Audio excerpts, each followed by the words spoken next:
I'll bet a month's salary you quit within a week. That is what Dr. Whitfield said 47 minutes before the patient in room for 47 went into cardiac arrest.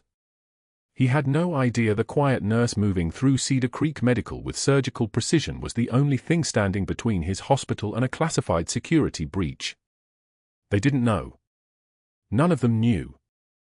Cedar Creek Medical in San Antonio smells like industrial antiseptic and burned coffee, fluorescent lights buzzing overhead like angry hornets trapped in plastic casings.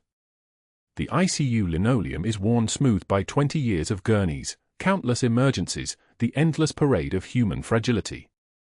Katie Morrison moves through the corridors at 6:53 in the morning, her scrubs faded blue from 100 washings, her badge clipped with a small tarnished object that catches the light like a secret. No one asks about the coin. No one ever does.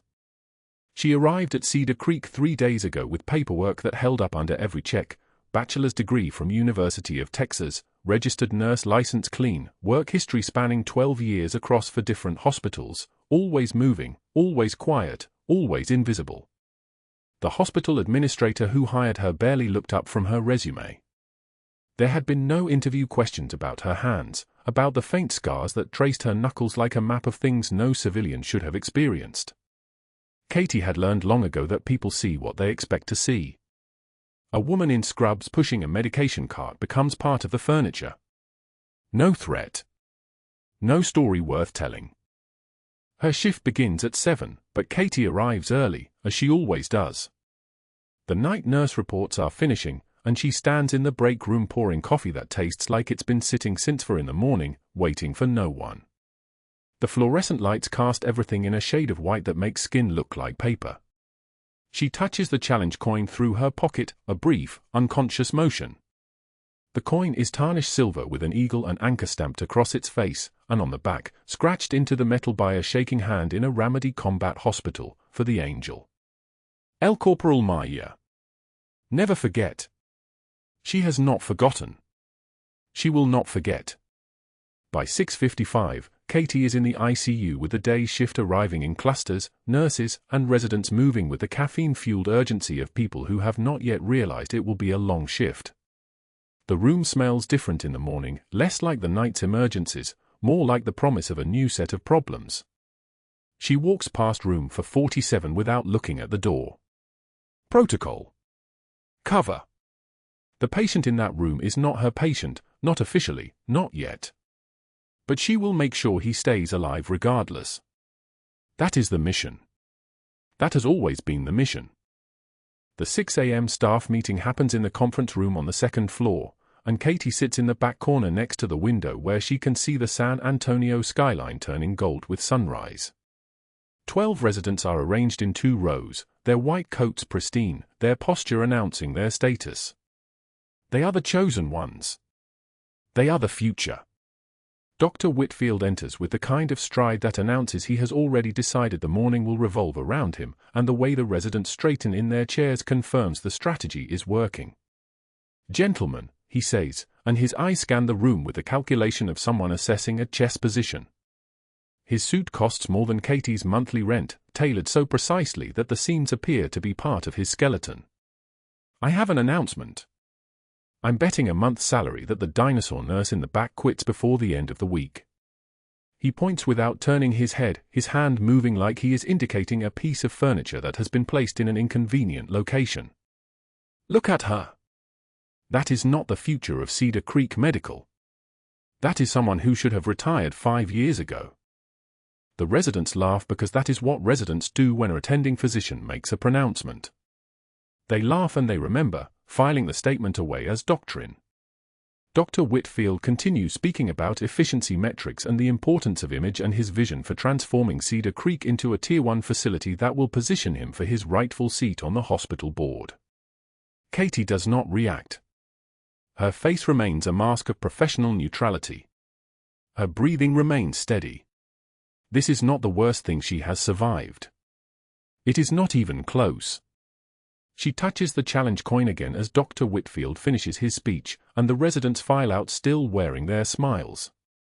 The coin is warm from her pocket, worn smooth by 3 years of being touched like this, like a rosary, like a promise. The scratch marks that spell Meyer's name are barely visible now, worn down by time and repetition, but she knows exactly where they are. She could find them in the dark. She could find them with her eyes closed. She has done both. Multiple times.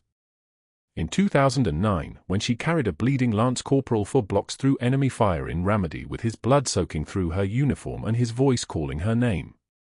In 2011, when she received word that he'd survived, that he'd made it home, that he had her call sign tattooed on his forearm because he couldn't forget either. In 2015, when she'd requested the medical discharge and the coin had come with her, tucked into a shadow box that she'd hidden in the bottom of her storage locker. And now, on this Tuesday morning in San Antonio, Katie sits in the back of a conference room and touches the tarnished metal and waits. Room for 47 is on the eastern side of the ICU, floor-to-ceiling windows looking out over the parking lot and the sprawl of the city beyond. Captain Meyer, the name on his chart, lies on the bed with the specific stillness that comes from narcotics and exhaustion, his chest rising and falling with the rhythm of the ventilator, the monitor beside his bed displaying the steady beep of a heartbeat that should not exist. They told him the extraction went wrong. They told him 17 minutes were missing from his memory. They told him the interrogation was incomplete when the rescue team pulled him out of the safe house, and that means his classified intelligence package might be compromised. That means Katie's job is not to heal him. Katie's job is to watch him. To determine if he's still reliable. To make sure he doesn't become a liability before the Pentagon decides what to do with him. She doesn't know he has her name on his forearm. She doesn't know that when he came into consciousness on day 2, before the narcotics kicked back in, he stared at his own tattooed skin like he was trying to solve a riddle written in his own blood.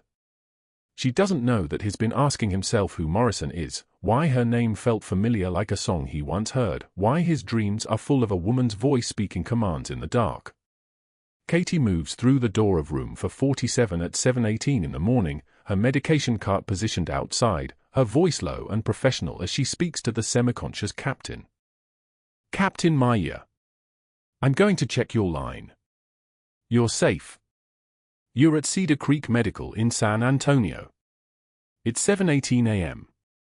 Her words are routine. Grounding. Designed to calm. What she does not say is that she knows his extraction coordinates. What she does not say is that she has read the classified file on his interrogation, that she knows what they think he might have revealed. What she does not say is that she has spent the last 3 years looking for him, and now that she has found him, she cannot acknowledge that she knows his name. She checks his for lying with hands that have done this 1,000 times, steady hands, competent hands. The nurse's notes say he's stable, pain controlled at a 3 out of 10, vitals trending positive. He is healing. He is lucid during the day and sedated at night. He asks questions that suggest his memory is returning in fragments, pieces of Helmand Province and safe house floors and the moment before the world went dark. Katie makes a note in his chart with the clinical precision of someone whose job is documentation, not judgment, and moves on to the next room, the next patient, the next heartbeat that needs monitoring. She does not look at his left forearm. She does not notice the ink spelling out Morrison in block letters. She does not allow herself to see the thing she has been looking for. That is discipline. That is the training kicking in. That is the reason she is still breathing and her enemies are not. The morning progresses with the slow accumulation of small emergencies. A patient in room for 41 develops new arrhythmia. A patient in room for 45 is demanding to leave against medical advice. Medications are administered, vitals are charted, the ICU hums along with a specific rhythm of organized chaos that only someone trained for combat can truly appreciate. Katie moves through it like she is underwater, her actions precise and practiced, her mind operating on multiple levels simultaneously. One part of her is thinking about the shift rotation. Another part is thinking about the classified file on Captain Meyer. Another part is thinking about the challenge coin in her pocket and what it means that it is now the same building as the man who carved her name into his skin. At 11:47, Dr. Whitfield arrives for rounds with his usual entourage of residents, and Katie positions herself at the medication station where she is visible but peripheral, useful but forgettable. He moves from room to room with the clinical assessment of someone who has been trained well and the arrogance of someone who believes training is all that matters. He has no idea that standing 7 feet away from him is a Master Chief Petty Officer with 3 silver stars and a Navy Cross folded in a shadow box. He has no idea that the nurse he mocked in the staff meeting this morning has spent the last 12 years in theaters of war that exist only in classified briefings. He has no idea that his month's salary bet is already lost, and the real game has only just begun. But that wasn't the worst part. The real crisis is coming. The cafeteria at Cedar Creek Medical smelled like industrial bleach and reheated beef stroganoff, a combination that had become Katie's baseline for Tuesday lunches. She sat alone at a corner table, the kind no one else wanted, where the fluorescent lights flickered in a rhythm just irritating enough to drive conversation elsewhere. Her tray held the day's special, Salisbury steak that had the texture of a sponge that had given up on life, green beans that had surrendered their color sometime during the first Bush administration, and coffee that tasted like it had been filtered through a shoe. She didn't look up when Dr. Whitfield entered the cafeteria flanked by 3 of his residents, the ones who laughed at his jokes 30 seconds too late and nodded at his observations like puppets on the same string. His voice carried across the room with the confidence of someone who had never questioned whether people wanted to hear him speak. He was describing his morning surgery with theatrical precision, his hands moving through the air like he was conducting an orchestra that played only applause. Katie kept her eyes on her food. Invisibility was a skill, like intubation or suturing. You learned the angles, the positioning, the way to take up space without being noticed. She had perfected it across 3 combat tours and 18 months of deep cover at Cedar Creek. Dr. Whitfield was a minor inconvenience in a career built on operating in environments where minor inconveniences got people killed. He didn't walk directly toward her. That would have been too obvious, too direct. Instead, he altered his path slightly, just enough to pass within arm's reach of her table while gesturing to illustrate some point about hospital efficiency. His residents trailed behind him like remoras following a shark, watching, always watching. This was part of the calculus. Everything he did had an audience. Everything was performance. The tray left her hands in what appeared to be an accident. His hip caught the edge as he pivoted, the tray tipping, gravity doing its work. Salisbury steak tumbled through the air in slow motion, at least it felt slow, though Katie's combat-trained mind registered everything at half speed when threats emerged. The plate hit the floor. The green bean scattered across the white tile like shrapnel. The coffee mug followed, shattering into pieces that skittered across the linoleum with a sound like breaking glass in a canyon. The whole cafeteria went quiet. Conversation stopped mid-sentence. Spoons froze halfway to mouths. "Oh, my God," Whitfield said, his face arranged in an expression of concern that never reached his eyes. "I am so sorry. That was entirely my fault." Katie was already moving, already reaching for the cleaning supplies that hung under the service station 10 feet away. Her hands remained steady. That was non-negotiable. That was the thing she controlled. Trembling would be a tell. Trembling would admit that this mattered. Her jaw tightened almost imperceptibly as she knelt to gather the scattered food, her movements methodical and precise, the way a soldier clears a minefield. One piece at a time. No wasted motion. "Careful, sweetheart," Whitfield called out, loud enough for the entire cafeteria to hear. "Wouldn't want you to hurt yourself." His residents laughed. It was the kind of laughter that people use when they're not entirely sure something was funny but they know they're supposed to perform amusement. Katie didn't look up. She retrieved each piece of the broken mug, the shattered ceramic edges biting slightly into her fingertips. A small line of blood formed on her left index finger where a sharp edge had caught her, but she didn't flinch. Pain was information. Pain was data. This was just data. The medical student who had been sitting 3 tables over, a young woman named Chen with kind eyes that Katie had noticed before, leaned toward the charge nurse, an older woman named Rodriguez who had a tattoo of the 1st Infantry Division insignia partially visible beneath her collar. Chen whispered something. Rodriguez shook her head slowly, and Katie caught the words before they were fully spoken, because people like her don't need to. But Katie wasn't thinking about that exchange. Her mind was already several moves ahead, calculating vectors and timelines the way it always did in hostile environments. Whitfield hadn't just knocked her tray. He had done it in front of witnesses. He had done it deliberately, with precision. He was building a case for incompetence, establishing a pattern that would look damning in documentation. This was stage 2 escalation, strategic, coordinated, designed to look accidental enough to survive scrutiny but public enough to damage credibility. She set the broken pieces on a tray. The fluorescent lights overhead hummed their perpetual frequency, a sound that existed just at the edge of perception. She had learned to tune it out months ago, the way you learned to tune out anything that didn't matter. What mattered was getting through the rest of her shift without drawing further attention. That afternoon, she was in the ICU running vitals on room for 47 when it happened again. Room for 47 held Captain Meyer in a state of medicated semi-consciousness, his breathing synchronized with the ventilator, his body a collection of monitors and tubes that measured his distance from death in real time. His forearm was visible where his gown had shifted, and there it was, her call sign, tattooed in careful military script, Angel. Below it, the date. Ramadi. 2007, 16 years ago. She didn't let herself process that. Compartmentalization was survival.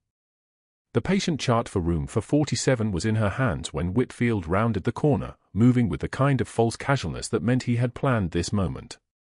He was still wearing his surgical loops on his forehead, the mark of a man who had just come from the operating theater feeling powerful. 2 residents flanked him, their tablets already open, ready to document whatever happened next. "Ms. Morrison," he said, his voice pitched conversational but carrying across the hallway like a public address system. "That chart. Could you just grab it for me?" He didn't reach out. He didn't ask for it properly. Instead, he tilted his hands and let the plastic folder slip through his fingers. It fell from approximately waist height, papers spilling across the tile floor, test results, vital sign tracings, a handwritten nursing note that Katie had made during her 6 a.m. assessment. The pages scattered like leaves in a wind tunnel, spreading across nearly 15 feet of hallway. "Oops," Whitfield said, leaning against the nurse's station with the ease of someone who knew there would be no consequences. "Would you mind?" Katie set down the medication dispenser she had been holding. She moved into the hallway, bending to retrieve each page with the same methodical precision she had used in the cafeteria. A medical student in a medication room watched from behind the pass-through window, tablet forgotten. The 2 residents Whitfield had brought with him pretended to study something on their devices, though their eyes never actually moved across the screens. As Katie gathered the papers, the challenge coin swung forward from inside her badge holder where it had been clipped for 18 months. The metal caught the fluorescent light and threw it back in a small, bright arc. It was only visible for a second, a tarnished silver circle about the size of a quarter, worn smooth on one side by countless hands that had held it for luck or for remembrance or for the simple human need to touch something that proved you had survived. "Nice trinket," Whitfield said. "Very vintage." Katie didn't respond. She straightened the papers, tapped them into alignment against her thigh, and turned back toward room for 47. The coin swung back inside the badge holder, out of sight but not out of her mind. Never out of her mind. That night, in her studio apartment in a neighborhood of San Antonio that no one who made more than $80,000 per year ever visited, Katie opened her laptop. The apartment was sparse, furniture that had come with the place, walls that remained white and unmarked, a kitchen that had never been used for anything more complicated than reheating takeout. This was how you lived when you were nobody. This was how you lived when you were supposed to disappear. She pulled up the secure partition on her encrypted drive, the one that required a 17-character password and a biometric scan. Naval Intelligence Documentation. Captain Meyer's file. The real one, not the medical chart that hung at the foot of his bed, but the classified assessment that outlined exactly why a decorated Marine officer was lying sedated in a private hospital under an assumed name. The file was dated 3 weeks before his extraction. Before that, there was nothing. A redacted section that consumed the entire first page, classified above her security clearance even though she was the one assigned to monitor him. But the conclusion was clear: Meyer had been compromised during interrogation. Enemy intelligence had turned him. The question that kept him medicated was simple: had he already transmitted intelligence assets before his extraction, or had naval intelligence gotten to him in time? She was here to find out. 18 months ago, her handler had given her a name and a hospital and a mission that required her to become someone that no one would remember. Not a nurse who could be promoted. Not a nurse who could make friends. Not a nurse who could do anything that drew attention. She was supposed to monitor Meyer's interactions, his visitors, his sleep patterns, anything that suggested contact with hostile intelligence agencies. She was supposed to photograph his medical records each night after her shift. She was supposed to upload encrypted files to a secure server that she accessed through a hospital computer terminal disguised as part of the medical records system. She was supposed to be invisible. Dr. Whitfield was making that impossible. Katie's phone buzzed on the kitchen table. A text message from a number that had no name assigned to it, the kind of number that changed every 6 months and would be abandoned after this operation was concluded. The message contained exactly 4 words: status update. Urgent. Now. She typed back, cover potentially compromised. Whitfield escalating. Need guidance. The response came in 30 seconds. Maintain position. Meyer is priority 1. Asset cannot be lost. She set the phone down and looked at the challenge coin where it sat on her kitchen counter next to an empty coffee mug. The coin was old, not just old in years, but old in the way that things became old from being held too much, from being gripped in the hands of someone who needed something to believe in. On one side, the emblem of the 3rd Battalion, 5th Marines, the Dark Horse. On the other side, a date, 2007. And a latitude-longitude coordinate that pointed to a specific intersection in Ramadi where a lance corporal named Meyer had pressed this coin into her bloody hand and whispered thank you before he lost consciousness. She picked it up. The weight of it was negligible, maybe 3 ounces, but it carried everything else. It carried Ramadi. It carried the 3 Marines she had carried through the kill zone. It carried 16 years of a life she was supposed to have abandoned. It carried Meyer's voice and Meyer's face and the impossible fact that the man she was assigned to monitor was the same man she had saved and the same man who had given her a talisman to remember him by. But that wasn't the worst part. The worst part was the calculation happening in her head with the precision of a ballistics computer. Whitfield had 63 hours until the next hospital board meeting. He had already made 3 phone calls from his office. She had seen the outgoing call log on the billing system she accessed as part of her cover. 1 to the board chairman. 1 to the Texas Nursing Board. 1 to someone in legal services. He was building a case for her termination. And her mission required her to remain in place. Katie set the coin back down and stared at it like it was a bomb with a timer counting down. 63 hours. That was how long she had to decide whether being visible meant she could protect Meyer, or whether maintaining her cover meant letting everything fall apart around her while she watched. 58 hours left. Katie knew the exact number because her body kept a military clock even when her mind tried to pretend she was just a nurse clocking out after a standard shift. The evening air hung thick over San Antonio, carrying that particular smell of August heat, diesel exhaust mixing with the antiseptic ghost of the hospital kitchen. She'd changed into her street clothes, a deliberate act of compartmentalization. Civilian Katie. For now. The drive to her apartment took 17 minutes. She used 10 of them to decompress and 7 of them to think about Captain Meyer. By the time she arrived at Cedar Creek for the graveyard shift, the tactical part of her brain had reasserted itself. Meyer's surgical repair was holding. She'd checked his post-op vitals herself for hours earlier. Stable. The kind of stable that made her handler's encrypted messages seem almost reasonable. Stay deep. Don't expose. The mission depends on it. But the medic part of her, the part that had been forged in Ramadi's burning streets, remembered that stable could become unstable in heartbeats. In seconds. That part never shut down. Room for 47 was on the 3rd floor. Cardiac telemetry, post-op monitoring, the kind of patient who needed someone watching at 2 a.m. She was supposed to be watching. That was the entire point. Katie pushed the medication cart down the corridor at 1947 hours. The fluorescent lights overhead hummed their thin electric song. She counted rooms as she moved, automatic, the way a sniper counts distance markers. For 41, for 43. For 45, then Meyer's door. She checked his vitals every 2 hours like clockwork. It was her assignment. Her cover. Her responsibility. The monitors showed what she expected to see: heart rate 68, blood pressure 118/72, oxygen saturation 97 on 2 liters nasal cannula, temperature 98.6. Everything textbook. Everything perfect. So why did something feel wrong?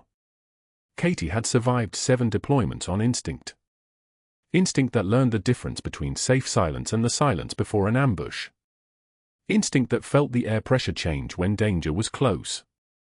Now, standing beside Meyer's bed in the quiet of the night shift, that same instinct prickled across her shoulders like fingers trailing down skin. She checked his dressing. The post-op incision ran diagonally across his lower abdomen, surgical tape securing the edges, the surrounding skin unmarked and pale. Nothing visible. Nothing alarming. She moved to leave, and that was when she noticed a change so small that no standard monitoring protocol would have caught it. The temperature reading on his monitor shifted. 98.8, then 99.1. Then 99.4. Her hand stopped moving. Numbers were information. Numbers were data. And this data was telling her something was beginning. The fever climbed through the night shift like a tide rising under the moon. 99.8 at 2,110 hours. 100.2 at 2,300 hours. 101.4 by 0100. Katie took blood cultures at the first sign of temperature elevation, a 14-gauge angiocath needle inserted with precision into Meyer's left antecubital vein, the dark drawer of blood, cultures sent to the lab in sealed containers. Protocol said to notify the on-call resident. Her instinct said don't wait. The on-call resident was Dr. Marcus Chen, a third year whose hand still trembled slightly during procedures.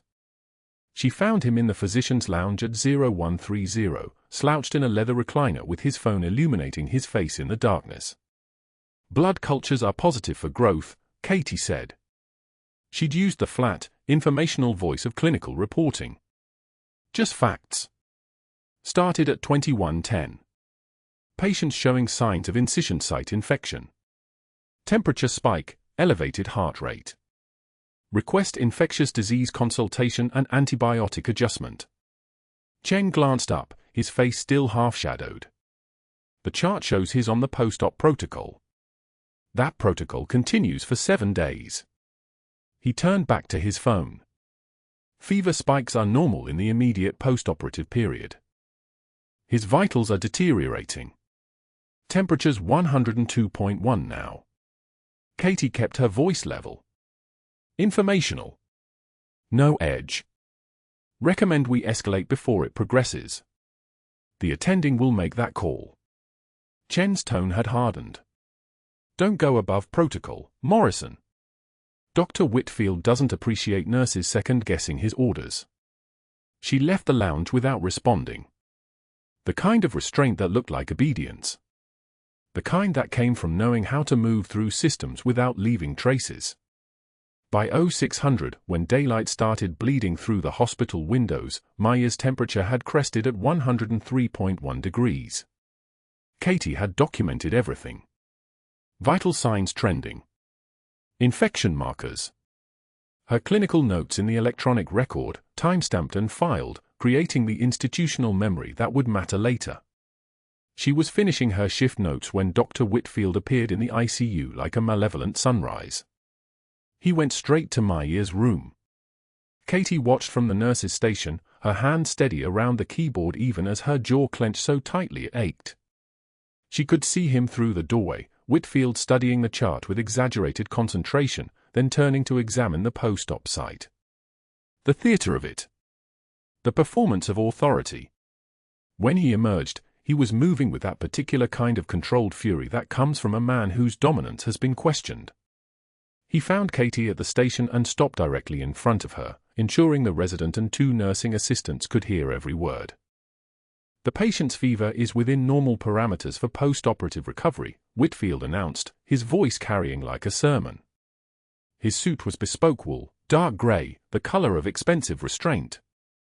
However, it appears our night shift nurse has taken it upon herself to initiate unnecessary testing and documentation suggesting clinical incompetence.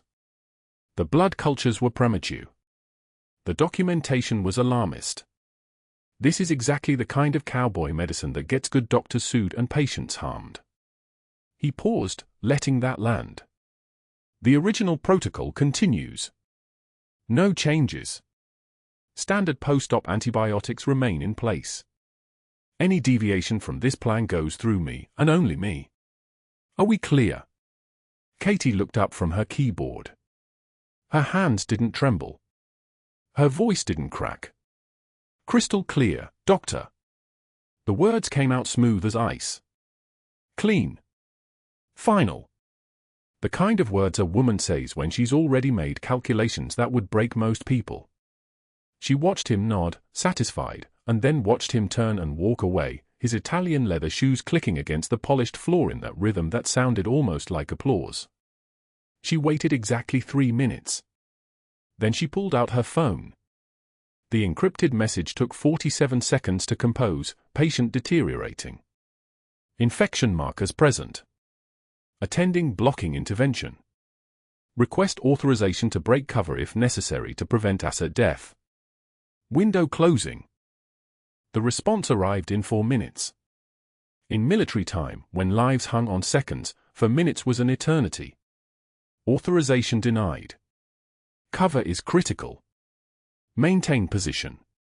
Find alternative approach. Katie stared at those 8 words until they stopped being language and became something harder. Something that required processing. She had survived 7 combat tours by following orders. By understanding hierarchy and respecting the chain of command. By knowing that individuals died so that mission survived, and mission survived so that soldiers could live tomorrow. This was different. This was Meyer, who had her name etched into his skin like a prayer. This was a Marine she dragged 4 blocks through a kill zone, whose blood had soaked through her own combat gear while IED shrapnel sang overhead. This was the man whose face she saw in the darkness when the mission work got too quiet and her mind wandered to what happened to people you couldn't save. She finished her shift at 0700. Gave her report to the day nurse with clinical precision, temperature history, blood culture results pending, patient disposition, nothing that sounded like alarm. Just data. By the time she walked out through the main entrance, Meyer's fever had climbed to 103.8 degrees, and the antibiotic protocol remained unchanged. The heat outside was already suffocating. 92 degrees at 7 in the morning, humidity like breathing through wet gauze. Katie sat in her vehicle in the parking garage, engine off, air stagnant around her, and let the military part of her mind work through the problem the way it had been trained to do for 18 years. Cover was critical. Her handler had been clear. The mission had been in place for 543 days. Everything else was secondary. Except she could see Meyer's face. Not the way he looked now, sedated, fever-bright, his body beginning a cascade she recognized from field medicine. But the way he'd looked in Ramadi, coherent and terrified and still trying to help his brothers. The way he'd looked at her through the smoke and said, "Thank you, Chief. Thank you."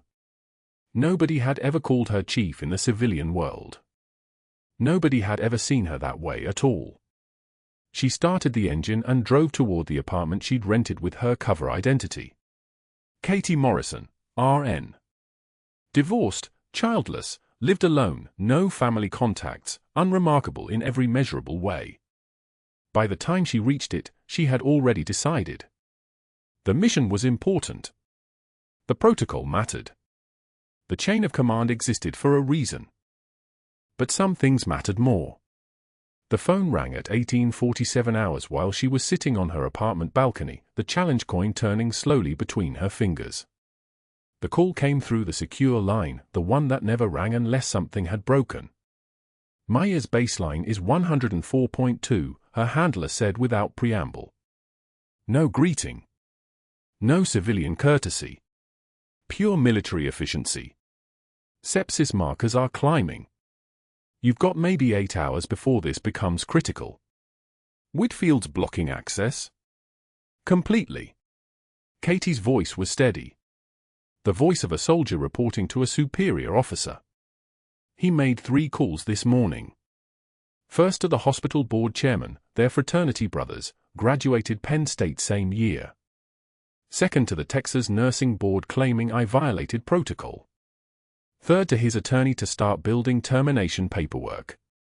He's moving fast. The silence on the other end lasted exactly 4 seconds. Then, the board meeting is in 38 hours. If he files for your termination today, you'll be off suspension before the meeting concludes. Right now, you're still inside the building. I know. If you break cover to save Meyer, you're blown. The mission ends. Everything we've built. I understand the parameters, Katie said quietly. She watched the sun bleeding orange across San Antonio's skyline. I'm not breaking cover yet. But I'm going to figure out how to save him without blowing it. That's what I do. The call ended. The challenge coin sat heavy in her palm, ancient and tarnished and real. The coin from Ramadi. The coin from a grateful lance corporal who'd become a captain and now lay in a hospital bed burning up from an infection that wasn't supposed to be treated because one man in an expensive suit had decided that her clinical judgment didn't matter. Katie had survived by being invisible. By being patient. By understanding that the long game mattered more than any single moment. But she'd also survived by knowing when the long game changed. When the parameters shifted. When doing nothing became the most dangerous choice of all. The code blue alarm shrieked through Cedar Creek Medical at 2:11 a.m. like a predator's scream, and Katie Morrison was already moving before her conscious mind registered which room. Room for 47. Meyer. Her feet found the tile in a sprint that looked casual to everyone else but covered 40 meters in 8 seconds flat, muscle memory from Ramadi translating to hospital corridors without hesitation. The monitors were screaming when she pushed through the door, a flat line running across the screen like a death sentence written in neon green. Meyer's surgical incision had ruptured. His chest was a landscape of blood spreading across white sheets, his heart no longer beating, his body already starting the shutdown sequence that would become permanent in 4 minutes if she didn't move. The resident stood frozen in the doorway, his mouth open, his hands at his sides, the crash cart parked 2 feet away as if proximity was enough. It wasn't. Katie didn't waste words. She snapped on fresh gloves, the sound like gunshots in the silence, and tore open the dressing covering Meyer's incision. The sutures had failed catastrophically. She could see the problem in milliseconds, hemorrhage, cardiac tamponade, his heart drowning in its own blood. She had performed this procedure exactly once before, in the back of a burning Humvee outside Ramadi in 2007, with artillery rounds walking across the street outside and a lance corporal bleeding out in her lap. She had done it successfully then. She would do it now. Katie's hands moved on their own. She didn't think about hospital policy or surgical protocol or the fact that she was performing field trauma medicine in a sterile environment. She didn't think about her cover or her handler or the 48-hour deadline hanging over her head. Her gloved fingers found Meyer's ribcage through the open incision, and she thrust her hands directly into his chest cavity, her palms and fingers wrapping around the ventricles, feeling the flaccid muscle like a deflated balloon beneath her touch. Then she began to work. Compressions. Manual cardiac massage. Her hands pumping in a rhythm born from 17 years of keeping broken Marines alive, her arms moving with the terrible precise grace of someone who had already survived the worst. 2.5 of epi, push it now, she said, her voice dropped an octave from the deferential nurse voice she'd been wearing. This was the voice that came from the chest, from the diaphragm, from the part of her that had commanded a 4-person team through enemy fire. The resident didn't move. 2 other nurses burst through the door, their faces shock white, their hands trembling. One of them understood. She pushed the epinephrine without being asked twice, the 4-line already in place from Meyer's initial admission. Katie's fingers continued their work, squeeze, release, feeling the blood wash across her hands, warm and metallic and terrifyingly alive. The monitor still showed flat line. Still. Her arms burned like fire, but her breathing remained steady, controlled, the kind of calm that only came from having already stared at death and refused to blink first. "What's his core temp?" she asked, not looking away from the work. 98.1, a nurse answered. "Charge to 200. Now." The defibrillator pads were already on his chest. Katie pulled her hands back for the briefest second, 3 seconds maximum, no more, and Meyer's body arched as electricity crossed his heart. The monitor jumped. Dropped. Then showed the faintest blip. Then another. Then a rhythm. Sinus. Weak but present. His heart was beating again.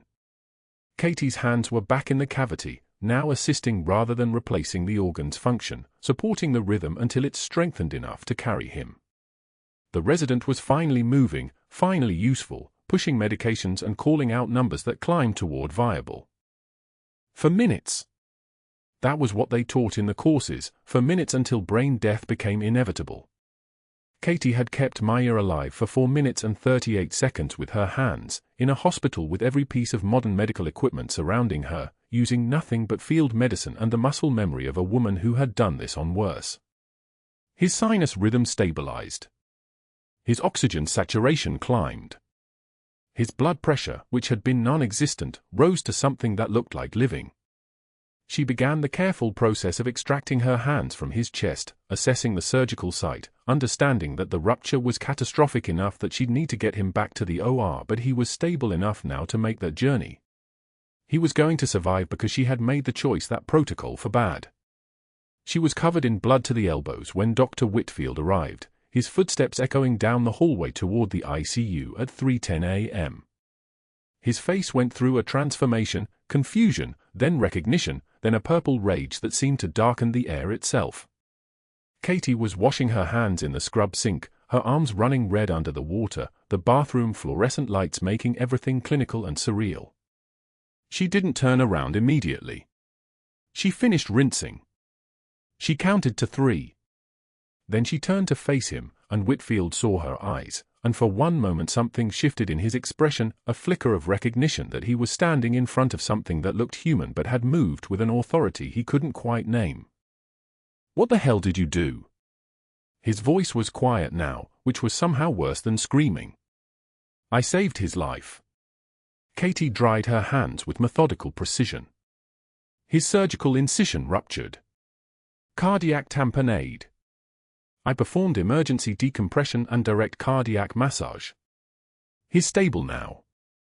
He'll need to go back to the OR, but he was going to die without intervention. You violated every protocol in this hospital. You performed a field medicine procedure in a sterile environment. You contaminated a patient. Whitfield's hands had clenched into fists. You're done. Administrative leave, effective immediately. You're off the hospital grounds by 6 a.m. or I'm calling security. Katie nodded once. She didn't argue. She didn't defend herself.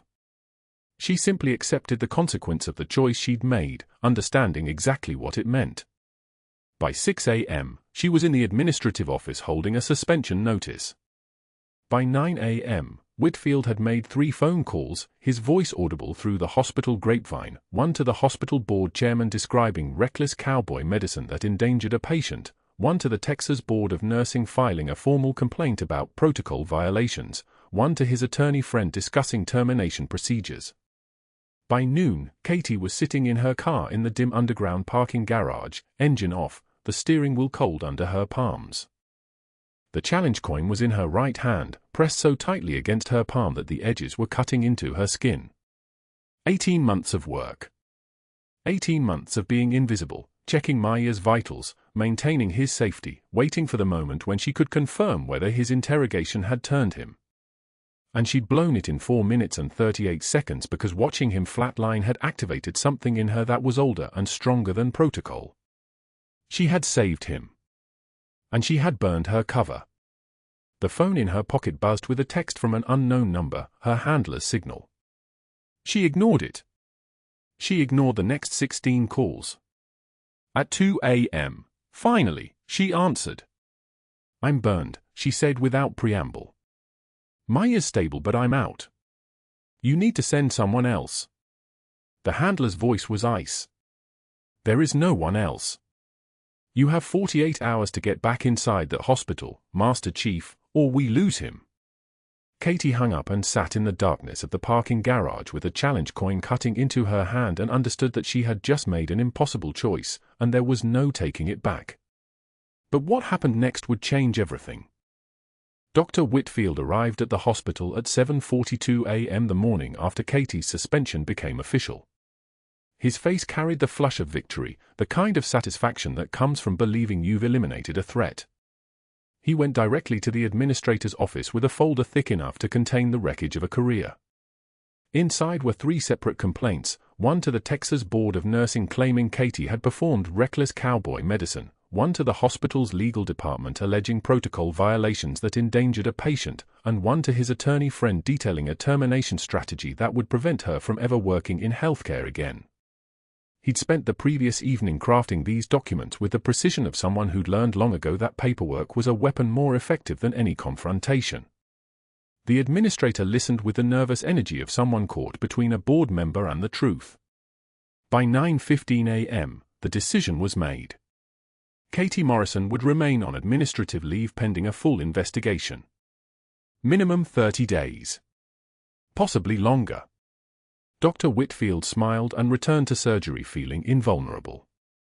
That same morning, Katie sat in her car in the dim parking garage of Cedar Creek Medical, the same garage where she'd spent the last 18 months, arriving at 6:16 a.m. without fail. The engine was off. The silence was complete. Her head pressed against the steering wheel for exactly 2 hours while the world outside the windows shifted from dawn to full morning light. The challenge coin cut into her palm where she'd clenched it so hard the edges left marks. 3 silver stars.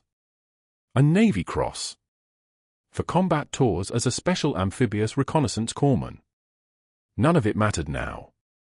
Her clearance was still active, she could see that from the encrypted email her handler had sent at 5:33 a.m., but her position at Cedar Creek was destroyed. 18 months of groundwork. 18 months of playing the role of a subordinate nurse, absorbing insults, maintaining perfect composure while men like Dr. Whitfield built their reputations on the backs of people they'd never bothered to understand. She'd sacrificed every ounce of professional standing for a mission.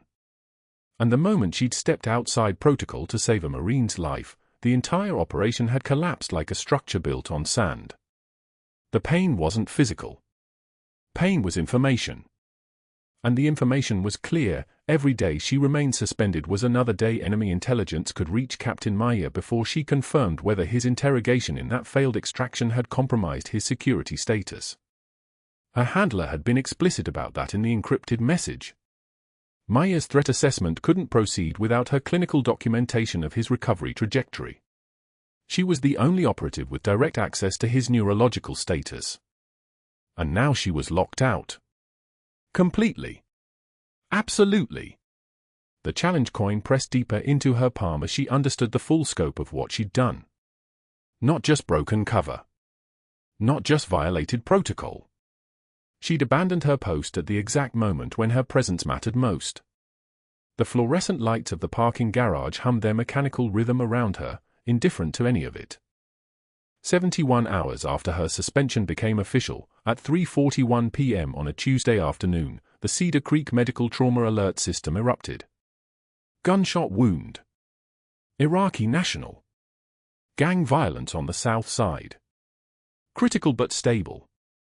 The helicopter landed on the roof at 4:02 p.m. and Katie wasn't there to know it.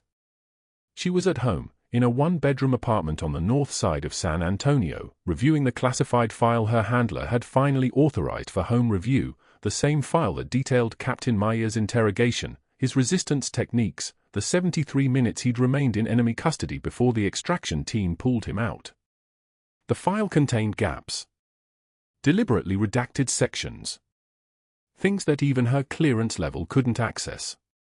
That meant Meyer's actual compromised status was classified at a level above hers, which meant someone in the Pentagon was keeping secrets from her about the Marine she'd saved, and that meant trust had already been fractured at levels she couldn't see. She was still reading when her phone rang. Unknown number. Naval intelligence never called unknown numbers. She answered anyway. Master Chief Morrison. The voice was female, clipped, military bearing even through the phone. This is Lieutenant Commander Sarah Chen, NCIS Counterintelligence. You need to come to Cedar Creek Medical immediately. We have a situation. Katie was moving before Chen finished the sentence. She didn't ask questions. The protocol was clear: when NCIS called with the word situation, you moved. The drive took 17 minutes. She'd timed it dozens of times. This time she made it in 14. The ER was a controlled chaos when she walked through the automatic doors, still wearing civilian clothes because she'd come straight from home. The trauma team was stabilizing a man in his late 60s, dark-skinned, bearing the marks of street violence and something else beneath that, something that marked him as military even in his current condition. 2 NCIS agents in dark suits were standing at the ER entrance watching the resuscitation. They didn't acknowledge Katie. One of them had his hand on his radio. The other was filming the patient on his phone. That told Katie everything she needed to know about what this was. Evidence preservation. Witness documentation. This wasn't just a trauma case. This was a security situation. She moved toward the trauma bay but kept her distance, standing at the periphery the way a nurse on administrative leave would stand if she happened to be at the hospital for personal reasons. The trauma physician was barking orders. Chest tube. 2 units of blood. Push 1 of epi. The patient's eyes were moving. He was conscious. His hand was grasping at the nearest medical person, which happened to be Dr. Chambers, the thoracic resident, and his mouth was forming words that the monitors and machines were drowning out. Katie moved closer. Just an inch. Just enough to hear. Al-Malik al-Azraq. Then again, louder, his voice cutting through the medical noise like a beacon. Al-Malik al-Azraq. Al-Malik al-Azraq. The Blue Angel. The words hit Katie's nervous system like electricity, and in that instant, the entire 18-month operation crystallized into something incomprehensible. The patient's eyes locked onto hers. He recognized something. Someone. His body convulsed upward against the trauma team's restraint. Al-Malik al-Azraq, he screamed again, and the medical team moved to sedate him. But the damage was already done. Every person in the ER had heard those words. And every person in the ER was now looking at the only person who wasn't reacting with confusion. The elderly security guard standing near the ambulance bay was a Vietnam veteran named Marcus. He'd worked at Cedar Creek for 11 years and had never mentioned his military service to anyone. Katie had noticed the way he held himself, the way his eyes tracked exits, the way his hands moved with economical precision. She'd logged him as former military on her second day. Protocol demanded she catalog everyone with tactical awareness. Marcus went very still when the patient screamed those words. His hands dropped. His breathing changed. He looked at Katie, and in that moment, the old guard didn't see a nurse on administrative leave. He saw something else entirely. His voice, when it came, was barely above a whisper. That was the call sign for. He paused. His voice rose. Master Chief, is that you? The ER went silent. Rubber gloves stopped mid-movement. The heart monitor's beeping seemed to double in volume in the sudden quiet. Every head turned. Every eye found Katie standing at the edge of the trauma bay in civilian clothes, a challenge coin hanging visibly on a chain around her neck because she'd stopped pretending to hide it somewhere around hour 42 of her suspension. Dr. Chambers' hands froze. The resident who'd thrown a chart at her in the ICU 2 weeks ago stared. The charge nurse's mouth opened. The silence lasted for 3 seconds. Then one of the NCIS agents spoke into his radio. "Command, we have eyes on the asset. Cedar Creek Medical ER. Send the general. She's here." The network of military hierarchy moved like a living organism. Within 37 minutes, a UH-60M Black Hawk had been redirected from a training mission at Joint Base San Antonio, Lackland. Within 53 minutes, the helicopter touched down on the hospital's roof. Within 60 minutes, a 2-star general descended the stairs with a classified file folder and the bearing of someone who commanded thousands of lives. General Michael Barrett had never met Katie Morrison in person. Their entire relationship had existed through encrypted communications and operational reports filed through channels that required more than one security clearance to access. He was 63 years old and had served with Captain Meyer's unit in the 3rd Battalion, 5th Marines, Dark Horse Company, before Meyer had been recruited for his current classified position. The general didn't introduce himself. Instead, he walked directly to the trauma bay where the Iraqi patient was now sedated and stable, looked at the patient's face for exactly 2 seconds, and then turned to address the entire ER staff. His voice was the kind of quiet that made people lean forward to hear it. "My name is General Michael Barrett, United States Marine Corps. I am Captain James Meyer's commanding officer. I am also the supervising officer for an operative who has been working under deep cover at this facility for the past 18 months.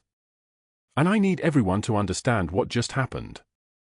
He opened the classified file folder. The first document was a photograph.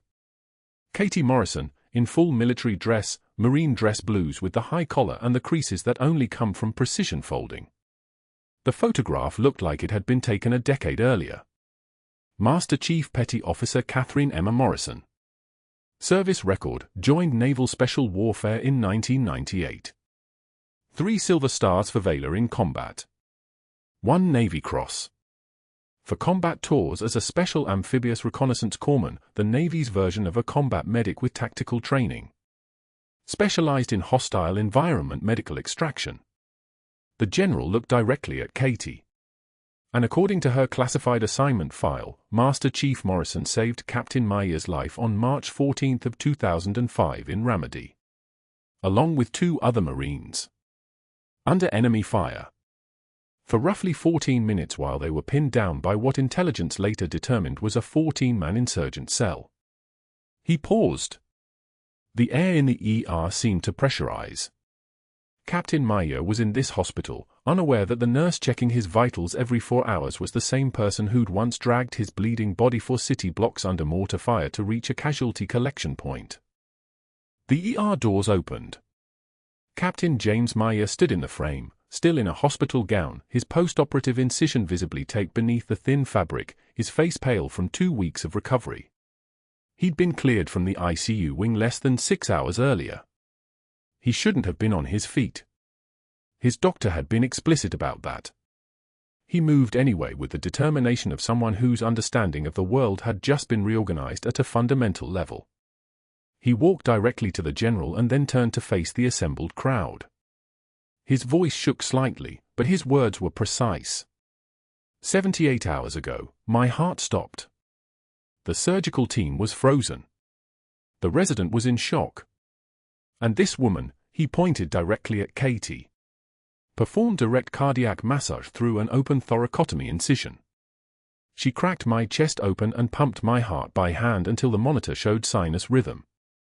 And then she stood down and took the blame so I wouldn't have to explain why I'd been conscious enough to see my own blood on her gloves. He turned fully toward Katie now, and tears were moving down his face. I got your name tattooed on my forearm in 2005 because I thought I'd never see you again. I searched for 3 years. 3 years looking for the Morrison in casualty records, in transfer documents, in every roster I could access without a security clearance. And when I checked into Cedar Creek Medical 2 weeks ago, your name was on my chart as the nurse assigned to my observation, and I thought. He stopped. He took a breath. I didn't know it was actually you until 5 minutes ago when this man screamed your call sign. The silence in the ER lasted exactly 10 seconds. Then the trauma team began clapping.